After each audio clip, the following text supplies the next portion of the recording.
ഞങ്ങൾ ഈ യേശുവിനെ കാണിച്ചത് യേശു ദൈവ സമാധാനമാണ്. അത്യുന്നതങ്ങളിൽ ദൈവത്തിന് മഹത്വം, ഭൂമിയിൽ ഭൂമിയിൽ ദൈവപ്രസാദമുള്ള മനുഷ്യർക്ക് സമാധാനമെന്നാണ് ദൈവം നിങ്ങളോട് ബൈബിൾ വചനം പറയുന്നത്. നിങ്ങൾ ദൈവപ്രസാദം നിങ്ങൾ കടന്നു വരണമെന്നുണ്ടെങ്കിൽ നിങ്ങൾ ദൈവത്തിന്റെ സ്ഥലത്തിൽ മനസ്സൊന്നർപ്പിക്കാൻ. ഞങ്ങൾ സാമ്പത്തിക കാര്യങ്ങളോ ദൈവത്തിന് കാഴ്ചകളോ അതുപോലെ തന്നെ നേർച്ചകളോ അതുപോലെ തന്നെ നടന്നുള്ള വഴിപാടുകളോ മറ്റു കാഴ്ചവസ്തുക്കളോ ഒന്നുമല്ല ദൈവസ്ഥാനത്തിൽ നിങ്ങളോട് ദൈവം ചോദിക്കുന്നത്. നിങ്ങൾ നിങ്ങളുടെ മനസ്സിനെ ദൈവസ്ഥാനത്തിൽ ഒന്ന് കൊടുക്കുവാൻ തയ്യാറായാൽ ഇന്ന് നിങ്ങളോട് സംസാരിക്കുന്ന ഒരു ദൈവമുണ്ട്, നിങ്ങളോട് ഇടപെടുന്ന ഒരു ദൈവമുണ്ട്.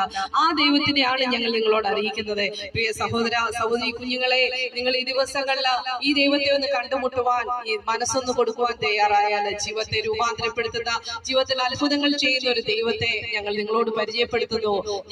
മറ്റൊരുത്തൽ രക്ഷയില്ല, രക്ഷിക്കപ്പെടുവാൻ ആകാശത്തിന്റെ കീഴിൽ മനുഷ്യരുടെ ഇടയിൽ നൽകപ്പെട്ട ഒരു നാമവുമില്ല.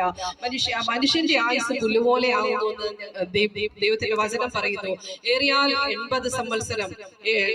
ആ 80 സംവത്സരത്തിനുള്ളിൽ ഇന്ന് കാലഘട്ടങ്ങൾ ആയുസിന്റെ ദൈർഘ്യം കുറഞ്ഞിട്ട് 60-40 തീർന്നിരിക്കുന്നു.